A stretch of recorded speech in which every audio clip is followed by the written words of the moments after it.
আপনারা বিভিন্ন জায়গায় টিভিতে দেখবেন বা বিভিন্ন সময় শুনবেন যে অমুক এলাকার ছাত্ররা বা বয়সে কিন্তু সম্পন্ন করেছে, কিন্তু আপনারা বলতে পারেন দেখেন আমরা গরিব এলাকা, কিন্তু আমরা টিভি পর্যন্ত পৌঁছাতে পারি নাই, আন্তর্জাতিক পর্যন্ত পৌঁছাতে পারি নাই, কিন্তু আল্লাহ কালাম করছিল যে রত্ন 15 মাসে হেফজ সম্পন্ন করেছে। এই জন্য আনন্দ মুহূর্তে আমার কথাটা ঠিক আমিও নিতে পারতেছি না, বলতে পারতেছি না, তারপর শুধু এতটুকু বলবো বাবা এই প্রতিষ্ঠান আশা রাখি আজও বলে গেলাম মসজিদে, যেখানে আমার ওস্তাদ আসছেন এবং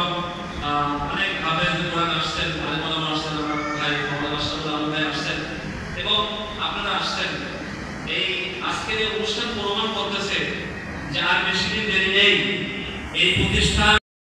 15 মাস না, এই মহব্বত এই ভালোবাসা আপনাদের যদি এটা